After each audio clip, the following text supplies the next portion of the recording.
This podcast contains adult language and stories of true crime. If you don't like laughing, crying, or being horrified at the actions of other humans, this podcast is not for you.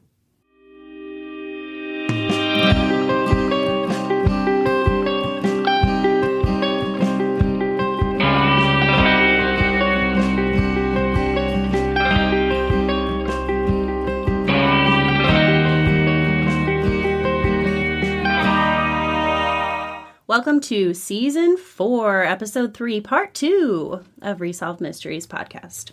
Hi. Hey. Hey.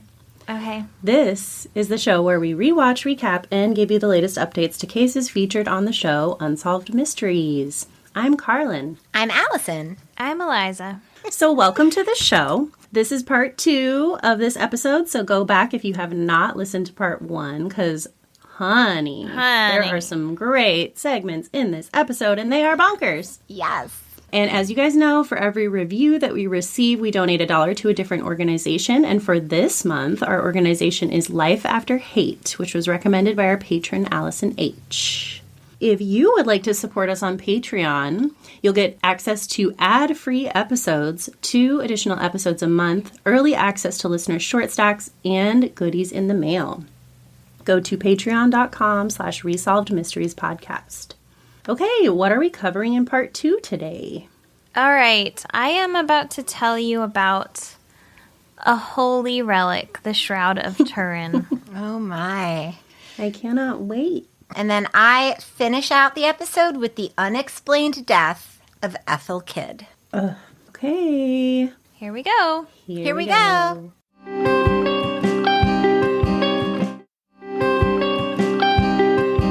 So, I had never heard of the Shroud of Turin. I never had. You'd never heard of it at all? Never.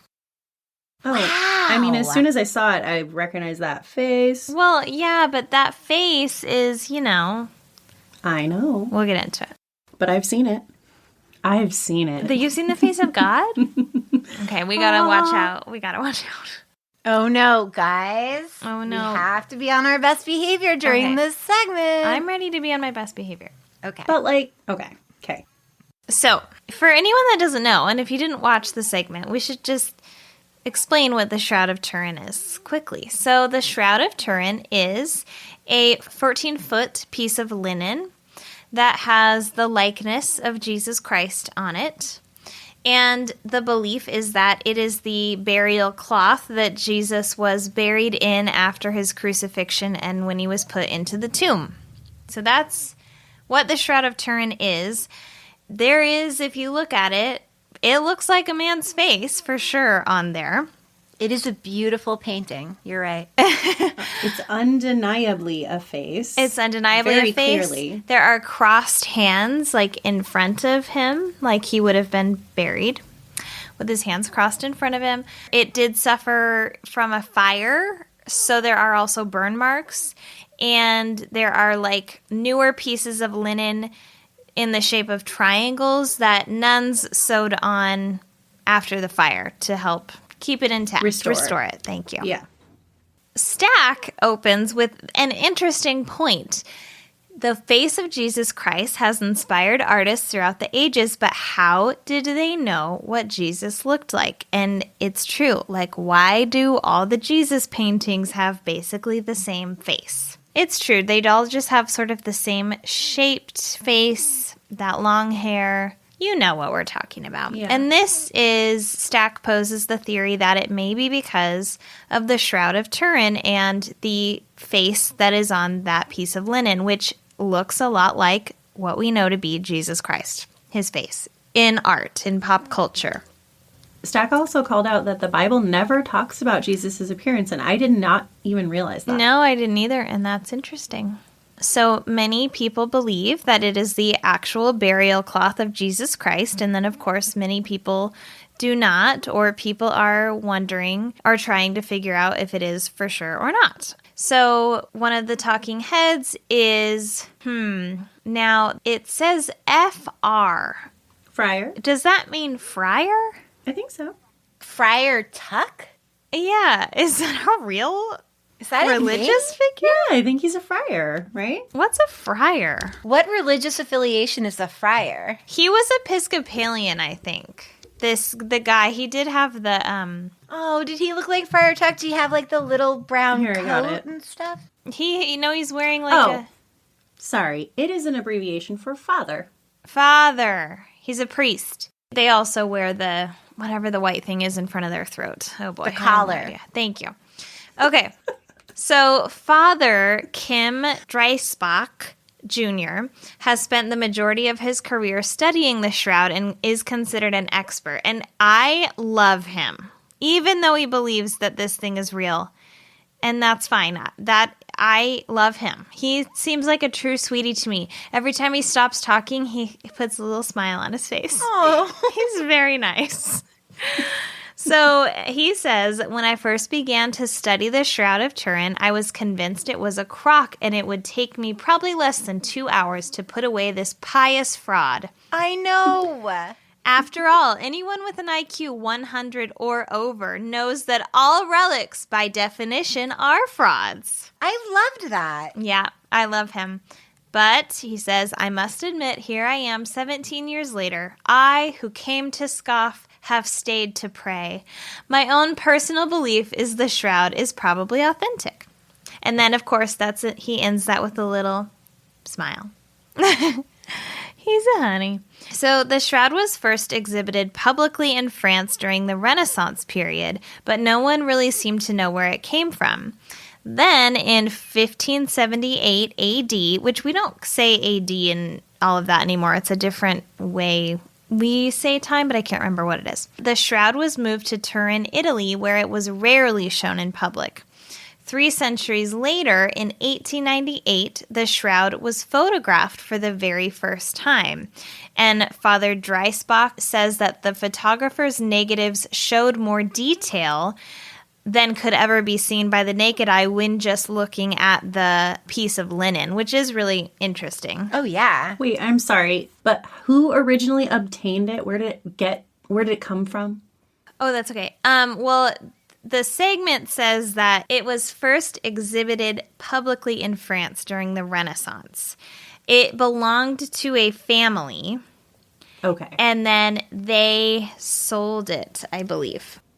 But I'm just like, how did this family have it? Well, isn't it the same family that might have commissioned it? Yes. Because it could be the same family that may have also paid to have it made.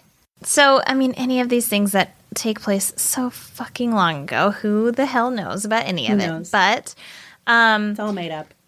so the show tells us that it first appeared during the Renaissance.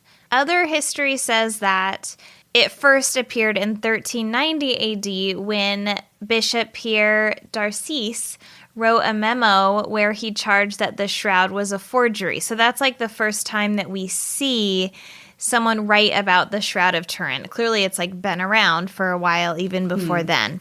Okay, so still kind of a mystery then. And it's not clear how, but in the Charney or Charney family had the Shroud of Turin, and in 1453 they deeded it to the House of Savoy. Oh.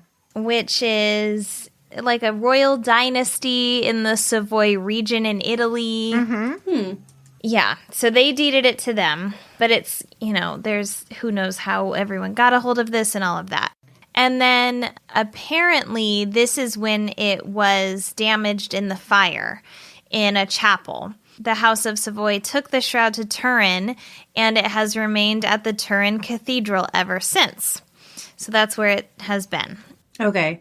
My question is like, who was like, oh, I found this and the body of Christ has been upon it. Like where did it come from? Yeah, that we don't really know. Yeah. People see Jesus in toast and water stains.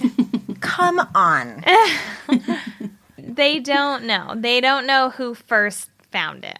So much of it it's in toast, but why is it in toast? It's in toast because of the Shroud of Turin. Because people saw the Shroud of Turin or just have seen that picture in pop culture. I was just wondering what gave it such weight to begin with for people to even think this is a real thing. That's what I was wondering. Yeah, I think it's so old that it's hard to know for sure. It's passed from these famous Italian houses. Yeah. Yeah. So authenticity because of who they were. Yeah. And then just age. Yeah. But like still 1300 AD is 1300 years after he died. Like, who knows what happened to it in that time if it is the real thing. So Father Dreisbach, who we love, talks about this photographer who took the first pictures of the Shroud of Turin. And he says he was to write of this experience years later and would never forget that as he lifted that glass plate, he believed he was the first person in 2,000 years to have seen the face of Jesus of Nazareth. And it is true. When you look at the negatives of the photograph, you can very clearly see a man's face. Oh my gosh. Does that mean that somehow the man's face got imprinted after he died, by blood? I don't know. That seems... He would have to be so bloody. But he did have a crown of thorns, I don't know. Okay. I mean, that's always been my problem with it, is how clear the face is. It's very clear. It's almost too clear. It's very clear. The alignment is too perfect. It's too perfect. It's very perfect. So Dr. Robert Buckland, who's a forensic pathologist, which we love to see it, and you see him with giant picture negatives of photographic negatives of the shroud. He's like unrolling them, really explaining things very scientifically, and looking for injuries in the negatives that would be consistent with those of Christ himself. And he says, the body shows a number of injuries. On the head, we see a series of bloodstains around the forehead, high in the scalp, and along the posterior portion of the scalp. These are consistent with the application of a crown or a cap of thorns. On the chest area, there's a rather unique wound. It is quite consistent with a puncture-type wound made by an implement which entered the chest cavity and produced an outflow of blood and water. Which I can't remember. I think they probably say this in the Bible that he was stabbed with a big spear. But, you've probably also seen many pictures of that, like paintings of Jesus with a big cut in his side. Oh, yeah. Why did they do that, though? To kill him faster? Or why would they do that? The Bible says he was stabbed by Longinus on his side to make sure that he was dead. So okay. after he died, they stabbed him. Oh, to make sure he wasn't bleeding. That makes sense because it does just like pour out blood, the rest of blood and water from your body where they stab him. But I mean, I think he's supposed to have been up there for like a day or days. It takes days to crucify somebody. It's a terrible death. They say in the segment they were doing it 500 times a day. Yeah. It's one of the most barbaric things I've ever heard. So he sees that this body was maybe punctured like Jesus's would have been on this side. And then this is interesting because someone who grew up in the church, there's all this imagery of Jesus with holes in his hands welcoming you to heaven, basically. And the negatives showed puncture wounds in his wrists, which they explain as that's actually more likely how they would have hung people, and someone has then researched that and shown if you drive nails through your hands can't support your weight. So they have to be through the wrists so that those stronger bones on either side of the nail and the muscle can hold the whole body up. Yeah. Whoo, mama. I know, Which do they? And I think they say in the Bible though that it's through his hands. So where did that get lost in translation, or because that's what all religious imagery is based on. There are always holes in the hands. So yeah, like you said, the Romans did 500 of these a day. They knew exactly what they were doing. They weren't going to they couldn't mess up this process. And Dreisbach says they were like butchers and they knew where the bones were. They put it in the wrist and it held the body and it held it well. Okay, so after the negatives are taken in the late 1800s, this really sparks a lot of interest in the Shroud of Turin. Obviously, coming into modern times, people are able to actually see pictures of this thing that they've never maybe heard of before, unless you're, in Italy where you could have gone to go see it. And then in 1978, the Shroud was made available to a number of scientists for the first time, and we get to see pictures and video of actual footage of this. So they used tape to stick on the shroud and lift them up and lift particles up off of the shroud, being as careful with it as possible. And biophysicist John Heller and chemist Alan Adler determined that there was blood on the cloth. So instead of it just being paint, they're saying it is for sure blood. Mm-hmm. It says they found chemical evidence of severe torture consistent with crucifixion. I don't know what that means. What is chemical evidence of torture besides blood, which blood could happen without torture? Yeah. How does that manifest itself in chemical evidence? Unless, you know what all those QAnon people say, that we're torturing kids and babies and then drinking their blood because it's got that special thing in it.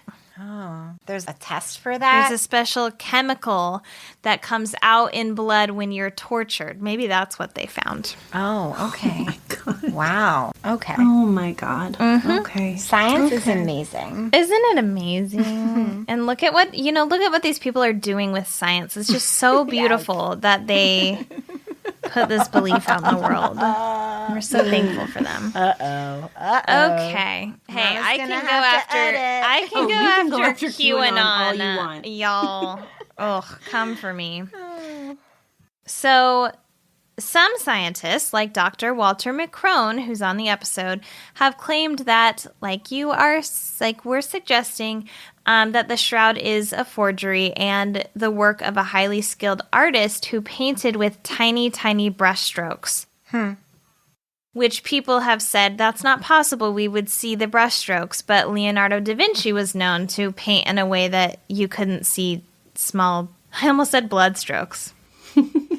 Which it's basically that, pretending to be blood strokes. He says, when I first started working on it, I expected it to be authentic, and I looked for body fluid. That's where I started. But the red turned out to be red ochre and another pigment, vermilion, common artist pigments. There's no question in my mind that it is a painting. But our little sweetie, Father Dreisbach, says many copies... This is a good point. He's trying to answer for why paint is found on the shroud. He Dreisbach's got answers, honey. Oh, we love him. He says many copies of the shroud were made. It was felt by pious people at the time that if you touched the copy to the original, it would give the copy extra sanctity. It's called abandiums, which is the technical name. When they were touched, of course some of that pigment ended up on the shroud, and that is what has been discovered. But it is not responsible for the whole image, let alone the whole body, total front and total back. So wow. It's just like when you touch two iPhones and you can share the Wi-Fi. It's exactly like that. It's just the holiness. It's airdrop. Just goes right in. You just need a quick little touch. Yeah. So, oh boy, then we see some computer technology, honeys. And to this day, I do not understand what the fuck this computer technology is trying to show or prove. Me neither. I have no idea. They showed it like 3 different times, and I was like, I still don't get what you're doing. I have no idea what is important about this. So we see optical specialist Kevin Moran, who claimed his computer analysis revealed that the image has unique optical qualities that confirm the shroud's authenticity. So he puts a normal photograph of a kid down on this glass thing. And then right on his screen, you immediately see a very distorted figure. The nose and the cheek are distorted. You can tell it's an image. I don't know how to... The only way I can describe it is it looks like a topographical map, sort of. Mm-hmm. Mm-hmm. Yeah. And he says the image is made by reflected light. Okay. And he says this same distortion is not what we see in an image of the shroud. So when he puts the shroud... photograph of the shroud is in the man's face on this glass... the image immediately comes into a three-dimensional form, and you can clearly see the eyes, nose, and mouth. He says What is it reading? What is it showing saying? us? And then he says the image on the shroud is so unique that it almost enters a scientific faith factor all by itself. What does that mean? What does that mean? There simply is no way that we can duplicate this image even today, and people have certainly tried. So he puts on another picture of a man's painting of trying to copy the Shroud of Turin. And the painting does look different under this reflective photograph technology than the shroud does, but I don't see still what that is saying. He is saying it's proving it's not a painting, but it's just the weirdest. Oh, fuck. Okay. I'm sure glad they brought him on to explain this to us. I'm so happy that it was so like much- 7 minutes of the segment, and I still don't understand what the purpose was. Yeah, Okay. I was perplexed. So, in an effort to resolve all the controversies surrounding the shroud, the Vatican allowed samples to be cut from its outer edge in 1988, and they truly take Which I gasped. I couldn't believe. But they're Really? literally like centimeters of linen. Like, they are very small amounts. They show them cutting the big piece, which is still a small piece, maybe 2 inches. And then I think from that, they gave each university a piece for carbon dating because they unwrapped it out of the tinfoil, which I'm like, Yeah. you wrapped this in tinfoil? That's the best. You're going to throw that out with your lunch. What are you doing? I know. It's the weirdest same place to thought. put it. But it's like a very tiny piece. So 3 universities were able to test it for carbon dating, which also, how the fuck does carbon dating work? I have no idea. And I don't think a lot of people do either because they got a lot of different answers for when it came about. So the University of Arizona in the States, of course, placed the shrouds. I'm sorry. I can't get past you claiming that a lot of people don't know how carbon dating works. It's like one of the most reliable things we've used over time.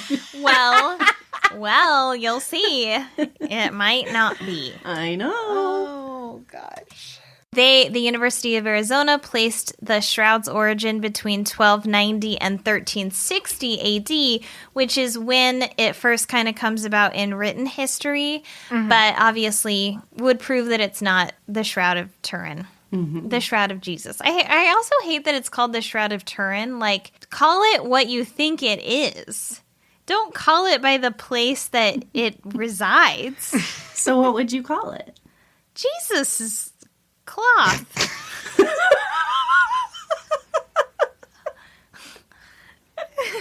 Right? Jesus' sheep. Okay, fair enough. Like, if I heard Shroud of Turin, I'm never going to assume that has anything to do with our Lord and Savior, Jesus No. Christ. Dr. Paul Damon, who works at the university, says within less than 5 minutes, we could see that it could not possibly be 1st century. The difference between 14th century and 1st century is so great that you could see it within minutes in the first measurement. You're so stupid. You idiots who don't know anything about carbon You dating. dumb bitches. I cannot believe you would think that this could be on Jesus's body. And then he says that he was working with a man who was also doing the carbon dating with him, who was from an Irish Catholic family, again with the Irish. This is an Irish heavy episode. It sure is. And the Irish Catholic guy looked despondent when they came up with this date. And he said, "Are you okay?" And he said, "I'm just very, very disappointed." He thought it was going to be real. He had said, "I'm surprised about how disappointed I am." Because I thought he didn't really like believe in it that much. Right. And then when it didn't work out, it was like he was sad. And if you I mean, I hear felt the about it same your way. whole life. See that? Yeah, of course. Yeah. So the Vatican accepted the results from the University of Arizona, and they call it, the Vatican's known for calling it a relic rather than an icon. And a relic would mean it's, just not, an icon would more be like, this is a true, real thing, proven to be from religious history, and a relic is is a little less important, I guess. But it's still protected widely. It's in like a big glass frame, and people rarely get to. I think maybe you can go and see it, but they did a thing for, I think, Easter of 2019 or 2020 where they were live streaming it for just the day of Easter, and then you cannot see that live stream anymore. You can't like click on the website and go to it, which it's like, why? What is the, why not? Oh, another belief, so another belief of how it got to where it was that it was taken by the Crusaders, like during the Crusades to Europe. So like they found it, and then the crusade people took it to Europe. Basically, all I could picture was I would be so much more interested in this if it were an Indiana Jones movie. Yes. So, okay, y'all, this is just like, Okay. We're here for you. We're here for you. So, apparently in 1994, an update to the story aired. Well, we didn't get to see that update. And I don't know what the update is. And I couldn't find it. What is the update? What could it be? What could it have been? Obviously something that was immediately disproven because they pulled it back out. Because they had to pull it. Yeah, you're right. You're right. Never mind. Just kidding. Apparently, carbon dating or historical dating has had some technological advances because actually in 2013, Italian scientists used infrared lighting and spectroscopy to date the shroud between 280 BC and 220 AD. Wow. So somewhere in there, Jesus was alive and then dead, and then maybe the shroud was wrapped around his body. So it could be. It could be.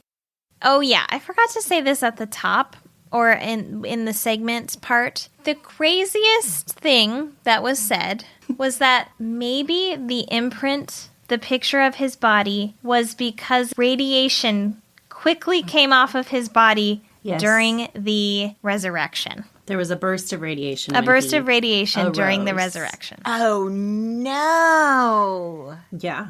So they're kind of saying it's not even bloodstains. It's not that. It is radiation that caused this image to imprint on the cloth. Yeah. I thought that was pretty wild. I've never heard that before. No. Wow.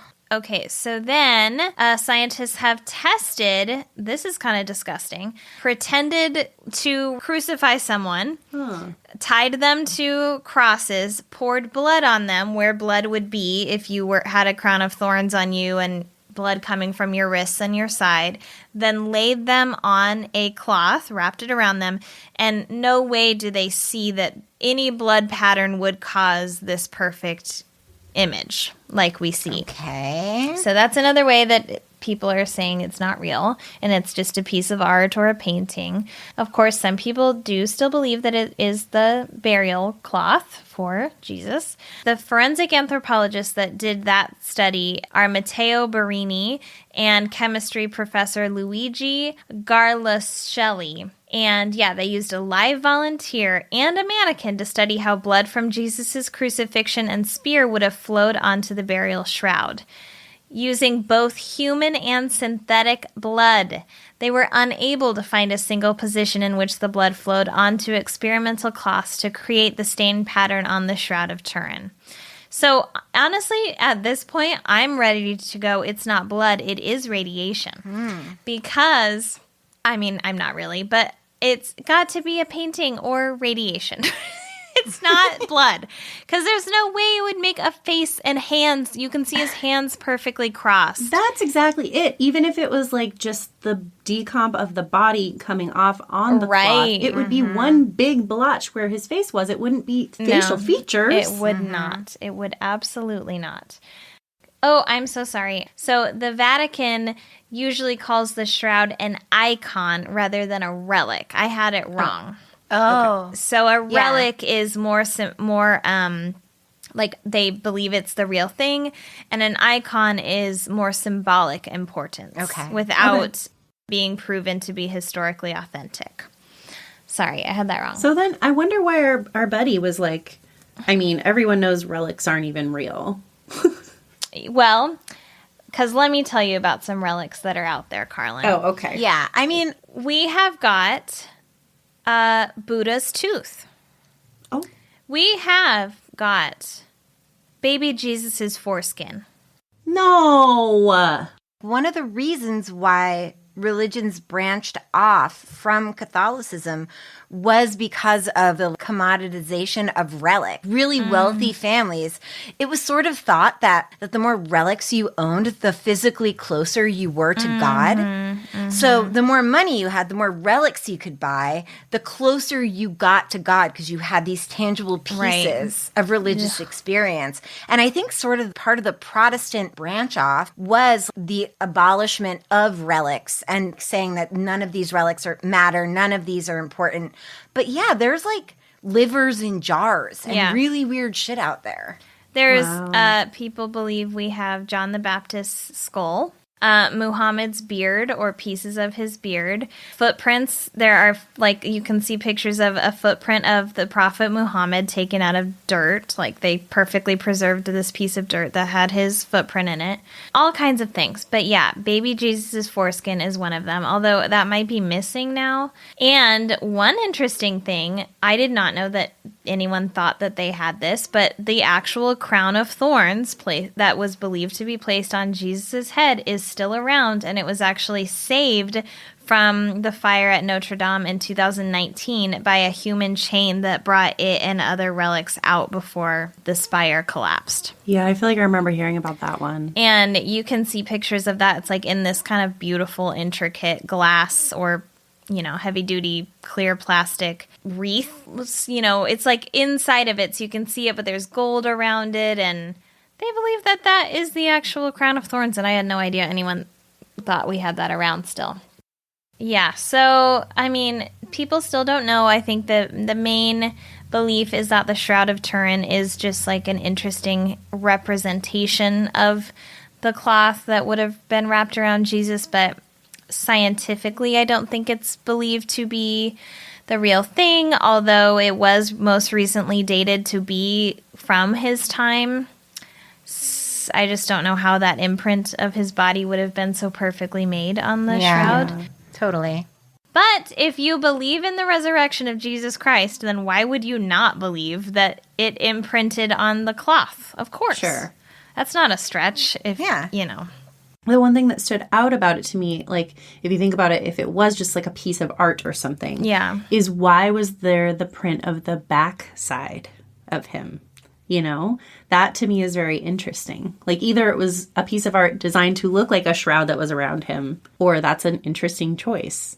It is interesting to think about this being the reason why the Jesus that we have in Renaissance paintings and all the way up through pop culture today looks like they all look the same. Yeah. Yes. Yeah. Because you're right. Where does that come from? Where did that come from? Yeah. So last thing I have, Reverend or Father Albert Kim Dreisbach passed away in 2006 at the age of 72. And it's really sad. He actually passed away in the airport at Hartsfield-Jackson Airport while preparing to board a flight to Italy to like do more work and talk about the shroud. Oh my gosh. I know. Well, he died doing what he loved. He really did. That's true. He really did. He really loved this thing, and I felt like he was a sweetie. So, okay. Well, good That's job. it. That's great. You know. Well, we do now. I mean, we do now. We didn't know much. Thank you for telling us about Jesus's cloth. You're welcome. And I would like to now only call it Jesus's cloth from now on. From henceforth, it shall be known as Jesus's cloth. As Jesus's cozy sheet. Jesus is Blankie. He's binky. He gotta be cozy. You got it. Even Jesus gotta be cozy. Oh. I mean, look how he dresses. He's all about being cozy. Oh, God. He's got like sandals and like a little blanket Drapey. robe. Flowy. Very Eileen Fisher, honestly.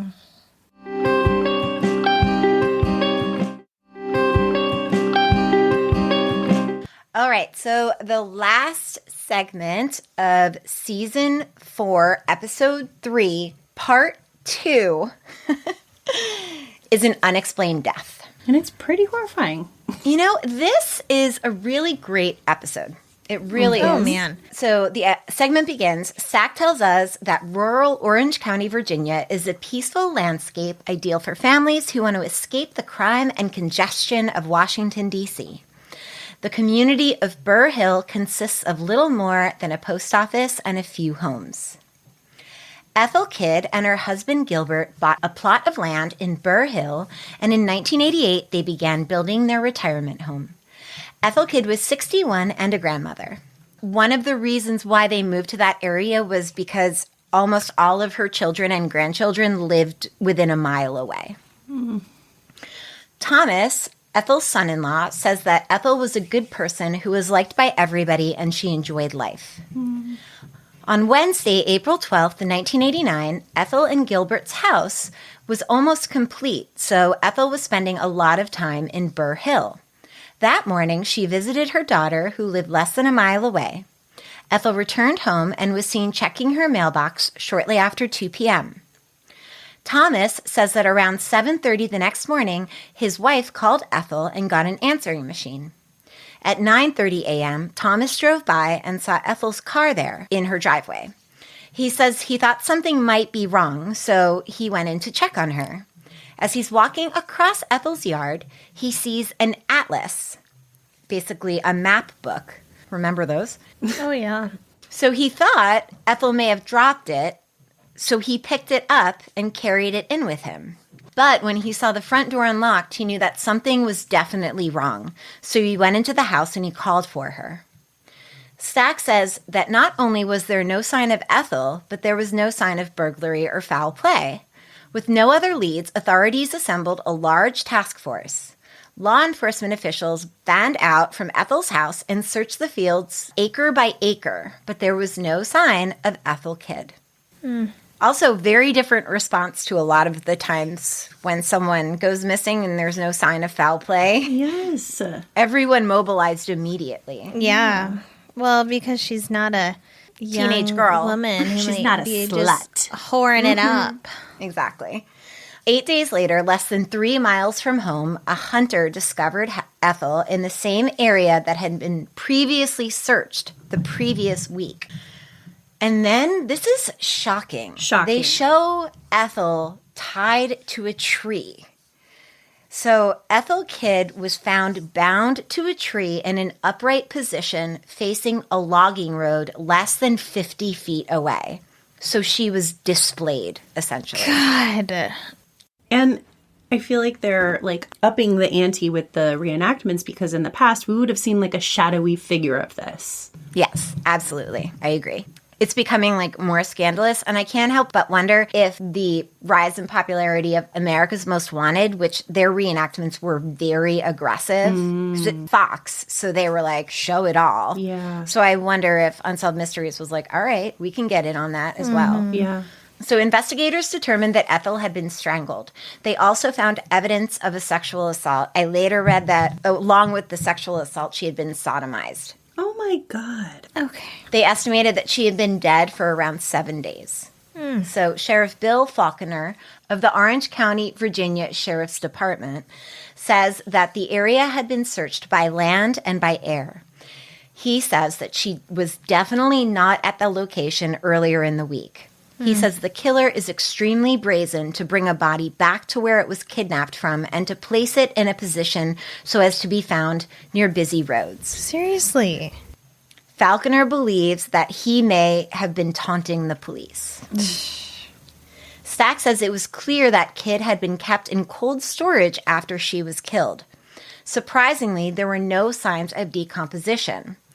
Sheriff Falconer says that the medical examiner stated that she had been kept in an insect-free, climate-controlled condition, which could mean refrigeration, either stationary or mobile, like an ice truck or a walk-in freezer. Other clues soon emerged. Ethel had been bound with a drapery cord that was used in hotels and hospitals, but not available to the general public.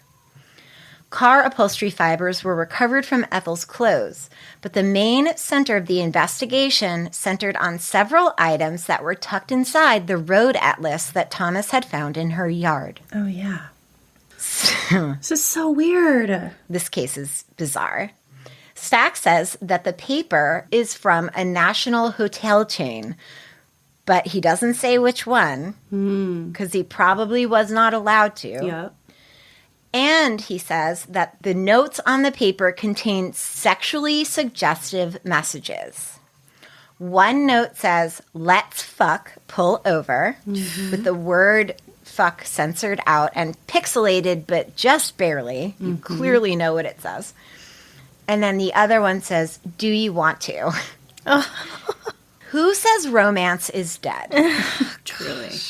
If this is like a highway stranger, hot, anonymous sex role play thing between two consenting adults, like, I'm super here for it. But it definitely goes without saying, if you're driving down the highway and a guy puts something like this up in his window, you need to exit immediately. Can you imagine? Yeah. Stack then says that the investigators surmised that the notes were flashcards to solicit sex along the interstate. And that is not what I think of when I think of a flashcard. Yeah. I'm more of like a math problem, spell this word flashcard girl, and like less of a creepy stranger highway sex girl. But like, admittedly, I've gotten a little soft in my old age.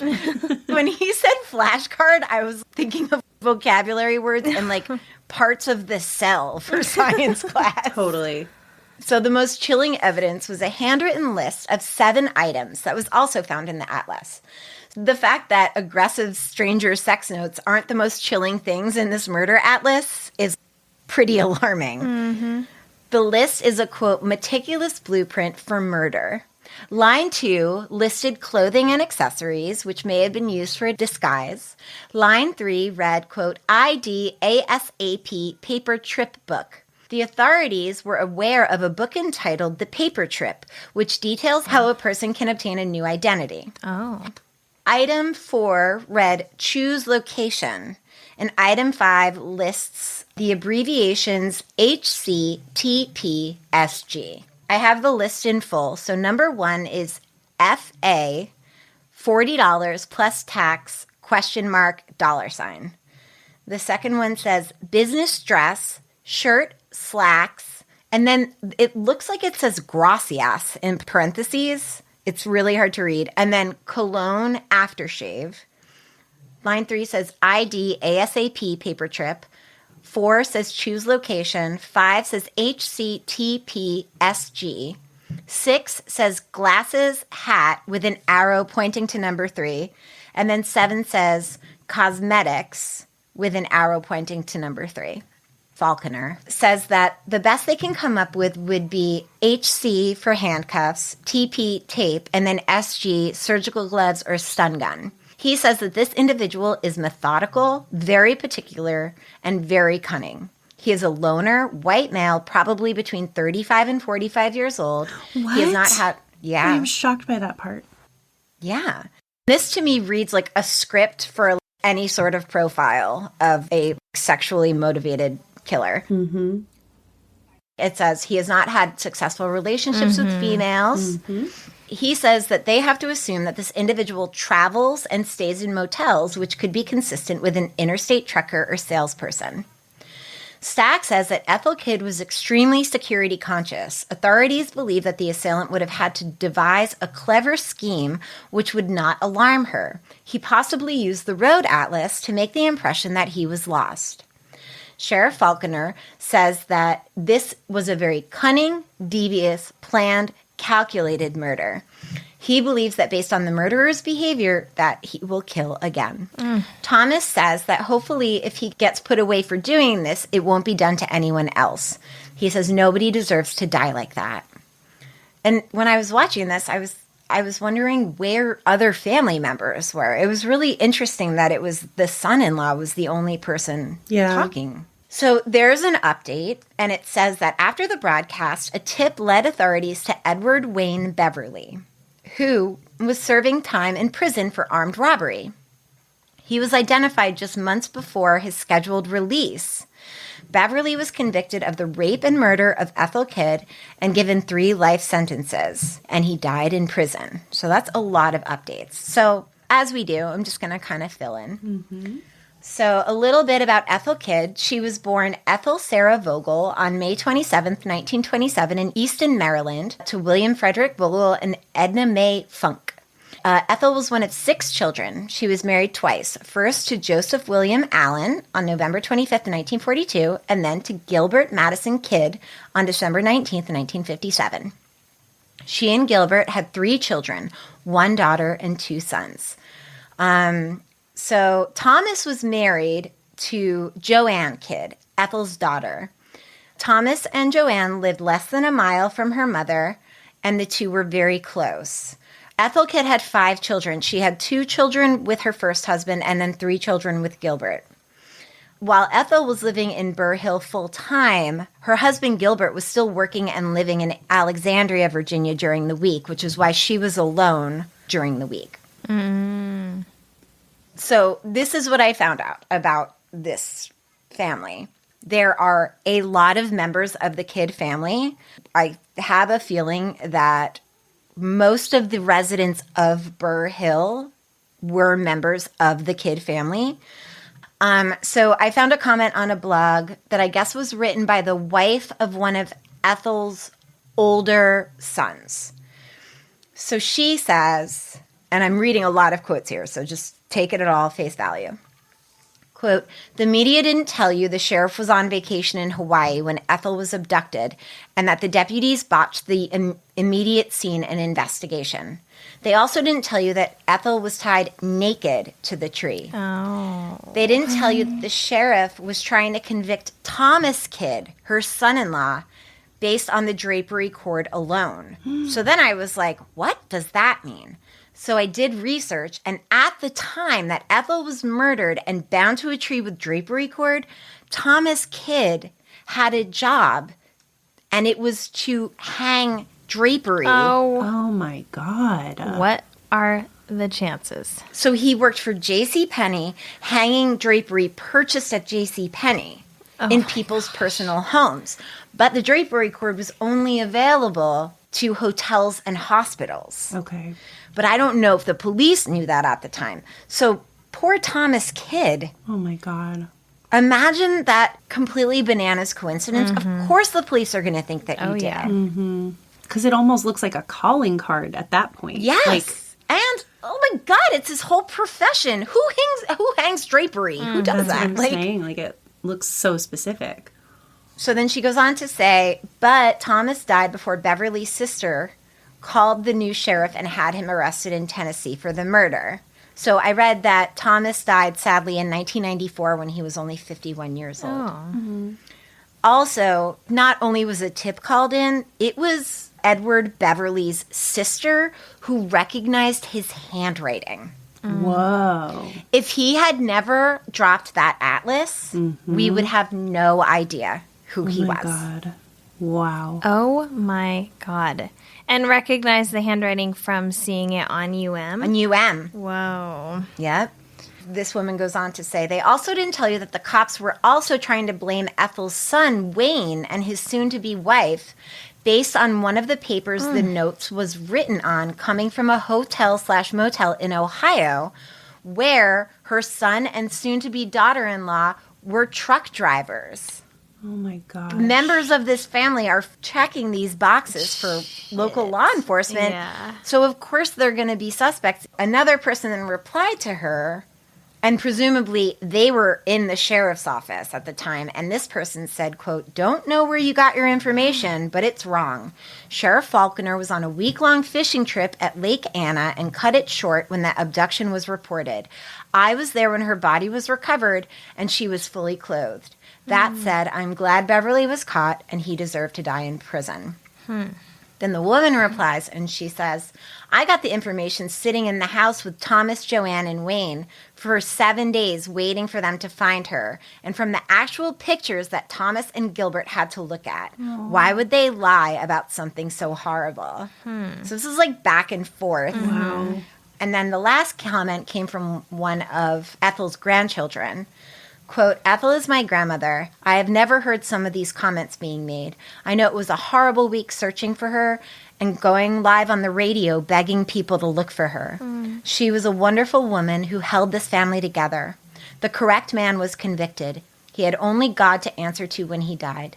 My heart hurts daily for what she may have gone through and having to have a closed casket at her funeral and not being able to see her one last time was a nightmare.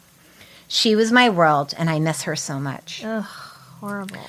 So like I said, Beverly's own sister, Marcia Williams, recognized his handwriting on the letters that were aired on Unsolved Mysteries.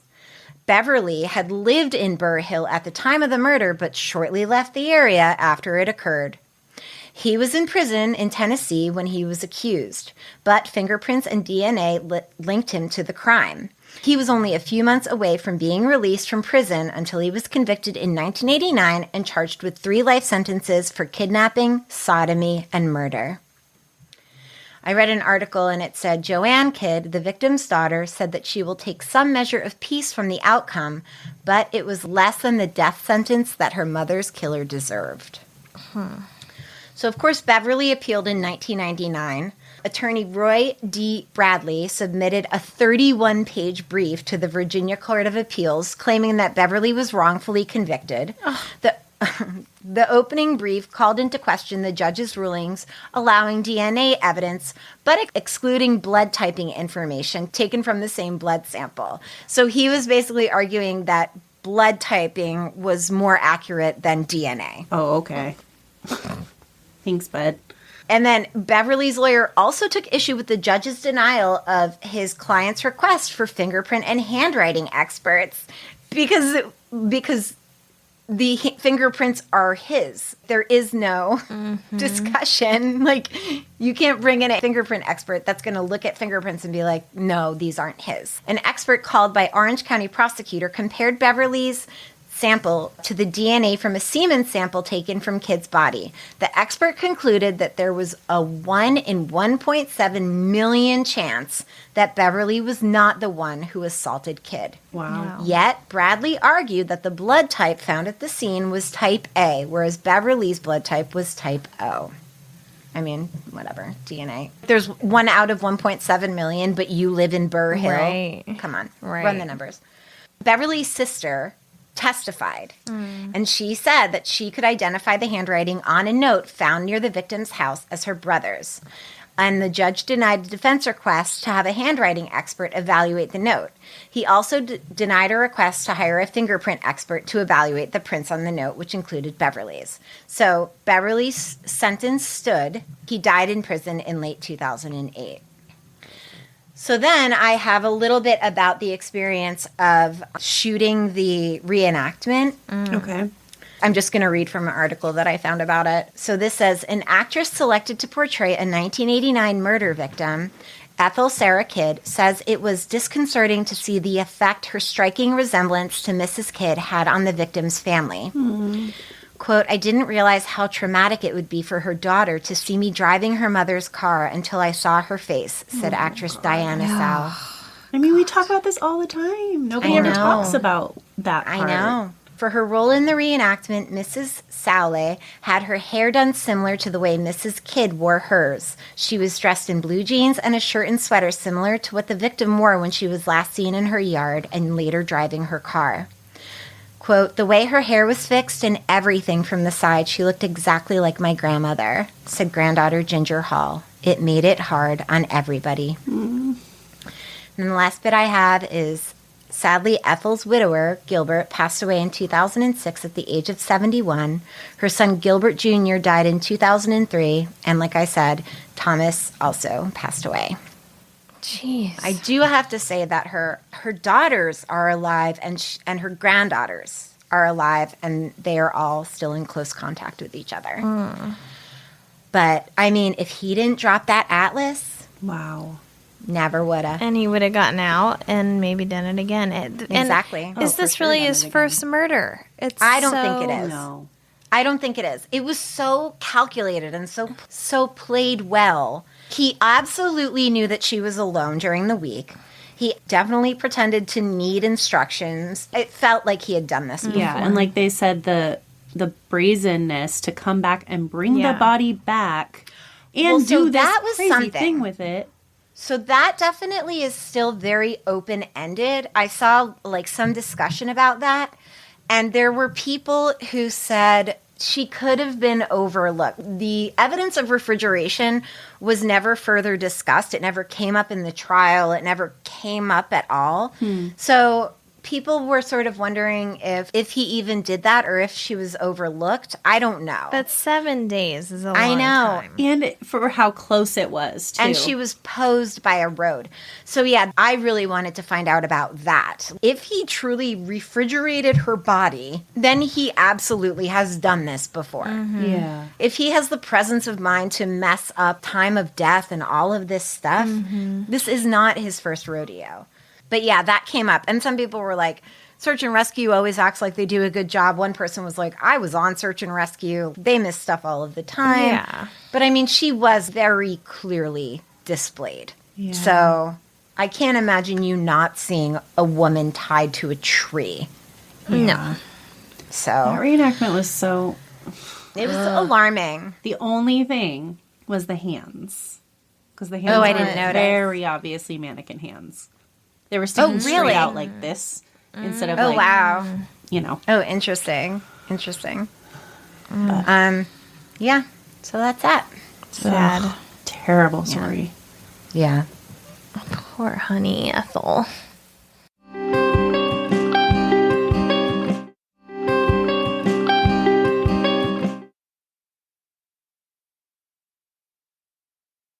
Okay. Things to share or feel.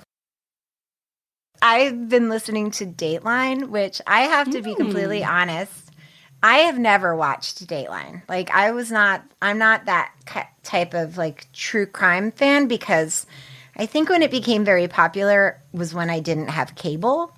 So I started like getting into true crime back in like 1998 when what is now Court TV used to have Forensic Files and City Confidential and The Investigators. But so everyone talks about Dateline in our community now, and I don't watch it. Everyone loves Keith Morrison. Everyone loves Keith, and I know why now, because I love him. There's like a really like Robert Stack element to him where it's just very dramatic and very, but also very comforting. Yeah. So they do a Dateline podcast, which I'm sure everybody knows about. But then they do these like offshoots kind of that they produce. And I just listened to one and it's called Mommy Doomsday, which is a very embarrassing title. Oh, I've been wanting to listen to that so bad.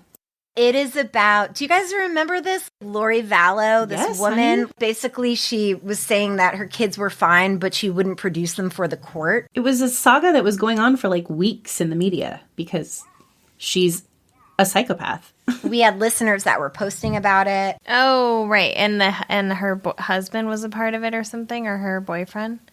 I think she murdered her both of her ex-husbands. I don't know. It's Her very brother. Her brother murdered who? No, she murdered her brother, right? And then her brother murdered her ex-husband, and then her other ex-husband, they say, died of natural causes, but they're like, but it that's doesn't what it make is. sense. Sorry. Yeah. And then, I guess I can say this because everyone knows now, Yeah. but they found her children dead on her boyfriend's property. But there's this whole other religious, like, cult sort of aspect to it where they believed that, you know, what's that called? Where all the bad people stay on the planet, but everyone else goes to heaven. The rapture? Yeah. They believed that, like, the rapture was coming, but they were going to stay behind and lead people. And the whole thing is top to bottom bananas. Yeah. The And they had doomsday. gone to Hawaii or something, right? They went to Hawaii and then and they kept making up stories. They said that the daughter was in college and that the son was staying with his grandmother, or no, not his grandmother, but an aunt or a friend. And I think the son was on the spectrum, so they said, oh, we had to put him here. You know how, like, challenging it is to deal with him.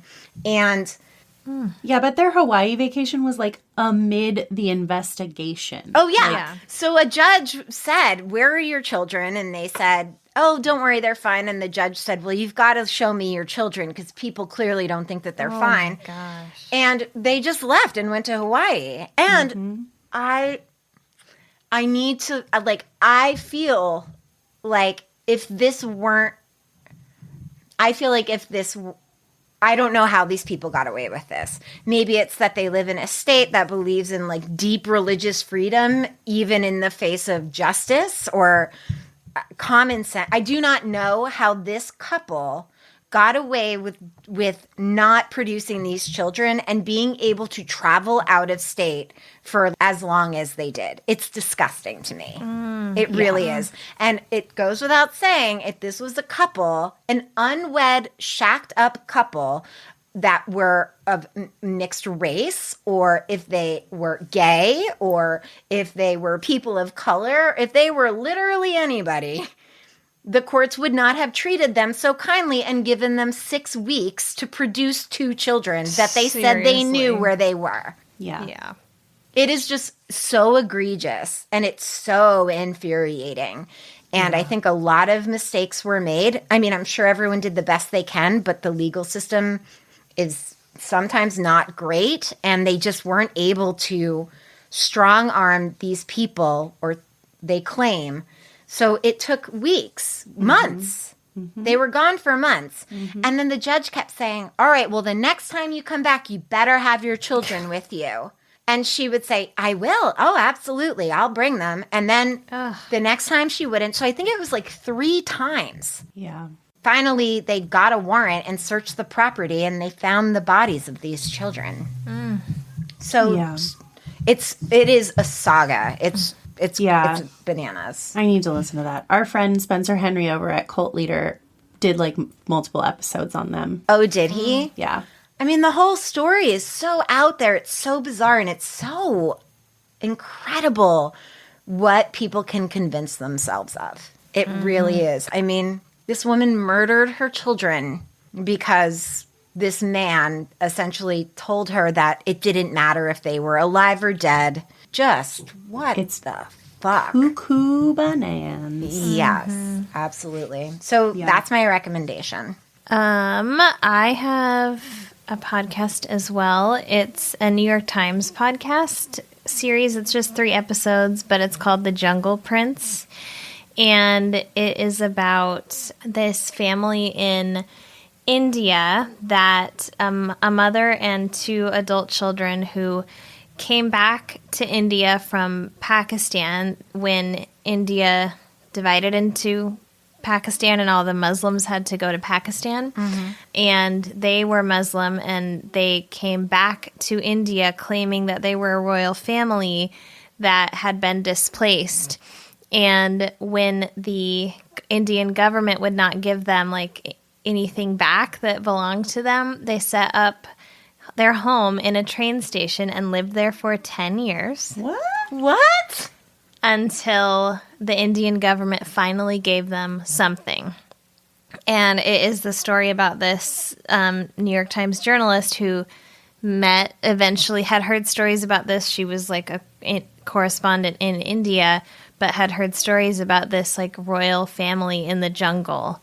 And it's her story of like discovering sort of what happened to them. And it's so good. I wish it was more than 3 episodes. It's really moving. And as I was looking it up to remember, her name's Ellen Berry. I guess Amazon Prime is like optioning a show about it or something. Oh, wow. So yeah, it is really good. I recommend. Great. Nice. Yeah. I'll definitely listen to that. All right. I wanted to read a few reviews because I love Review Corner. We love Review Corner. So we've had some true sweeties write to us.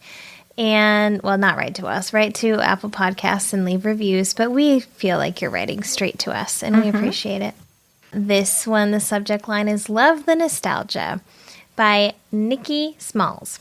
My sister and I used to watch this together as kids, and now listening to the girls go back over each episode brings me back to sitting in my living room watching it with my first best friend. Oh, so nice. Okay, then we've got Skunk Bat.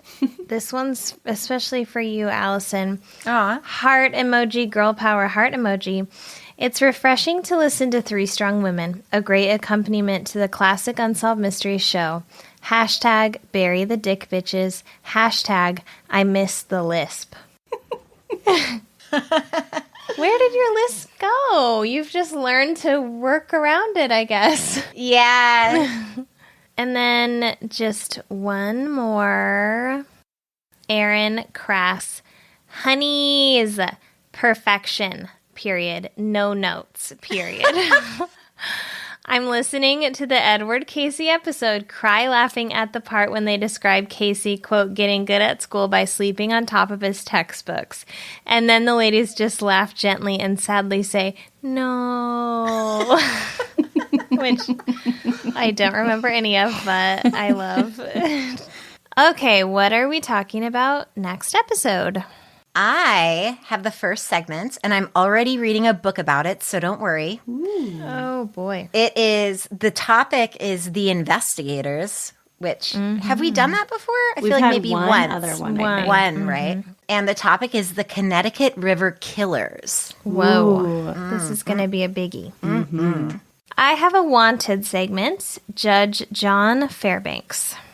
And we have a Lost Loves about Paul and Paula Scribner.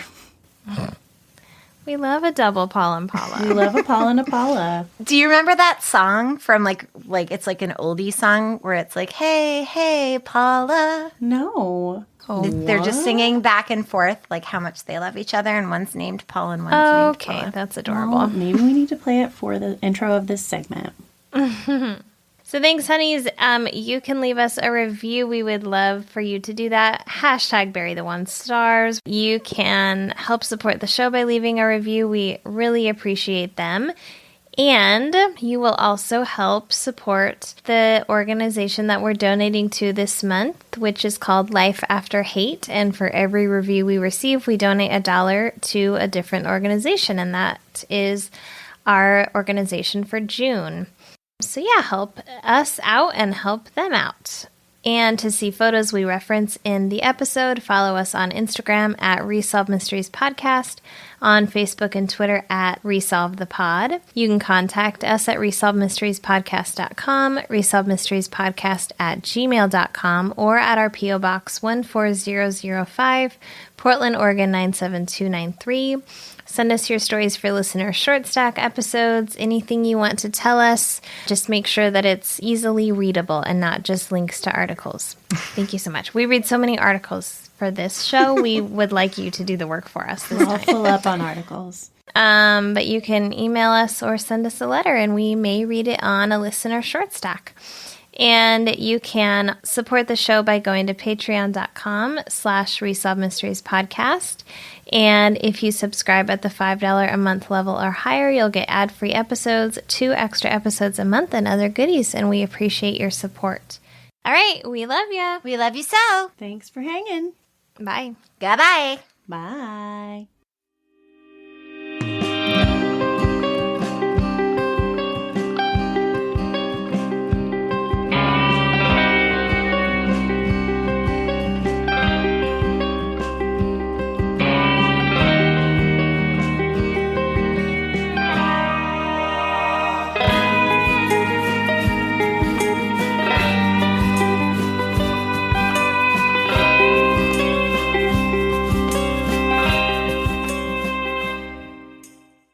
And also, you were not wrong, Allison. It is called a clerical collar or a clergy collar. You know what? I made that up on the fly, but I stand by it. It makes sense. Are friars like monks? Like, is it like... I mean, there are in Robin Hood. That's okay. The only time I've heard of a friar. Okay, listen. A friar is a member of any certain religious orders of men, especially the 4 mendicant orders. Go no further, my friend. Augustinians, Carmelites, Dominicans, and Franciscans. Yeah, but Franciscans are also monks. Are monks different from friars? Google that, please. No, when you said earlier, I was going to say a friar is a monk, but I didn't know, so I didn't say it. But that's true, a friar is a monk. Because Franciscan monks I've heard of, but not Franciscan friars. Thank you, Friar Carlin. You're welcome, my sister. Okay, so yeah. Okay. Any of this Wow, stuff. what an aside. What an That's We had aside. to Yeah. look up like 4 things. That's the outtake, BT dub.